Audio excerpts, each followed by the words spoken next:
अब आपके सामने रख देता हूं। कई सारे लार्ज ट्रेड्स लाइकली, उनके साथ शुरुआत। सबसे इंटरेस्टिंग इंटरग्लोब एविएशन, जहां पे भाटिया परिवार शायद अपनी 2% हिस्सेदारी बेचने की तैयारी कर रहा है। ये आवाज की एक्सक्लूसिव सूत्र के हवाले से खबर। आईआरबी इंफ्रा पे भी यही अपडेट था कि उसका एक बड़ा शेयर होल्डर सिंट्रा अपना 5% हिस्सा बेचने की तैयारी कर रहा है। ये ट्रेड हो गया है और अपडेट हमारे पास थे कल की क्लोज से अप टू 10% तक का डिस्काउंट होगा, इसीलिए डिस्काउंट पे हुआ भी ये सौदा, दबाव में स्टॉक है। होनासा कंज्यूमर तीसरा लार्ज ट्रेड लाइकली, जिसमें इसके दो इन्वेस्टर्स फायरसाइड और सोफीना वेंचर्स आज 2% हिस्सेदारी बेचने की तैयारी कर रहे हैं। यह ट्रेड भी अवेटेड है। चौथा रखिएगा, मैंने रख दिया एनबीसीसी और हटको जैसे काउंटर्स, लेकिन हर्षदा सही कर रही है, सीमेंट हुए, पाइप मैन्युफैक्चरर्स हुए, सब रडार पे आएंगे।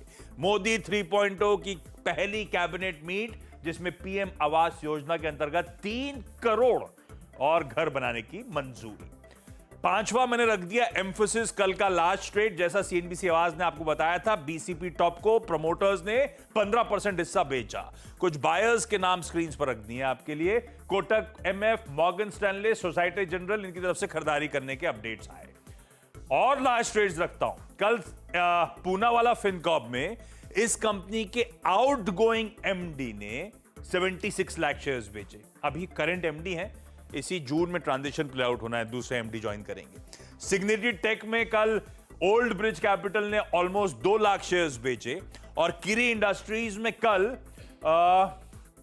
विंडसम ट्री इन्वेस्टमेंट ने 4,12,000 शेयर्स खरीदे। फ्लिप करिए, बोर्ड मीट से आज SBI $3 billion long term fund raising, एक ट्रांच में या मल्टीपल ट्रांचेस में, उस पर बोर्ड विचार करेगा।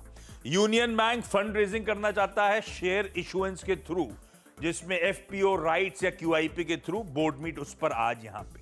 Transformers and rectifiers India limited TRIL 500 crore रुपए रेज करने के लिए क्यूआईपी खुला है, ऐसे अपडेट्स आते हुए। खबरों में आरवीएनएल फिर से डील विंस, ऑर्डर जीतने की अपडेट्स हैं। जुबिलेंट फूडवर्क्स ने डोमिनोज के स्टोर 2000 पार कर दिए हैं। और वोडाफोन आइडिया की परसों थर्सडे को बोर्ड मीट है, वेंडर्स को प्रेफरेंशियल शेयर जारी करने पर। और फाइनली एक्स डिविडेंड के साथ छोड़े जा रहा हूं, इंपॉर्टेंट है। एशियन पेंट्स, टाटा मोटर्स के डीवीआर, ये सब एडजस्टमेंट्स आज प्ले आउट होंगे। शुक्रिया आशीष इस पूरी चर्चा के लिए और स्टॉक्स एक बार फिर से स्क्रीन पर रखने के लिए सारे प्राइस सेक्शन के साथ। अब आपकी स्क्रीन पे 23283। अनुज, आज का सेटअप क्या रहा है, मतलब आज के लेवल्स टू वॉच दोनों ही इंडिसेस पे क्या रहेंगे? वीरू देखिए, जहाँ खुल रहा है वहीं पे लेने की कोशिश करिए और लोअर लेवल पे ऐड करने की कोशिश करिए। पहले तो ये बोल देता हूँ मैं सिंपल, क्योंकि ये मेरा मानना है एक स्टॉप लॉस लगाना होगा ऑब्वियसली आपको ट्रेड में। 23,100 से 23,248 ये आवर्ली चार्ट है, उसके हिसाब से आवर्ली पे 10 डेमा और 20 डेमा जो होता है आवर्ली पे, वो है ये।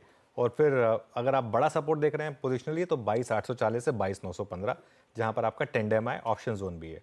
मेरे ख्याल से 23,250 से 23,300 जहाँ हम खुल रहे हैं ये बाय जोन है। और एक एड जोन है लोअर लेवल पर 23,150 से 23,200।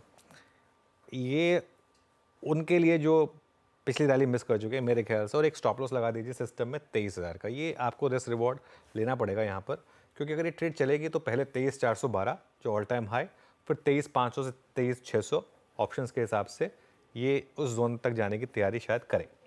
अब आते हैं बैंक निफ्टी पर। मेरे ख्याल से बैंक निफ्टी थोड़ा नीचे खुल रहा है, लेकिन ये प्लेसमेंट बेटर है इसकी। हालांकि आज फिर निफ्टी की एक्सपायरी है, अभी भी 1300 पॉइंट दूर है अपने हाई से।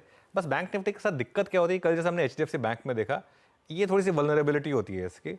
लेकिन 49,622 के आसपास मिले अगर आपको और 49,500 के आसपास, तो वो एक जोन होगा। 49,700 to 800 में बाय करके 49,450 का एक स्टॉप लॉस लगाकर 50,250 और 50,500 के लिए प्ले करने के लिए।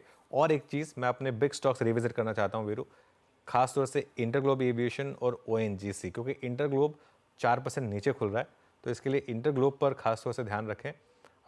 ये एक मेरे ख्याल से ठीक ठाक मौका होगा। हो सकता है आज की आज ना चले ये स्टॉक, 2-3 दिन कंसोलिडेट करे। और दूसरा ONGC जो मेरा बिग स्टॉक था 3% ऊपर खुल रहा है, तो इन पर भी आप फोकस कर सकते हैं।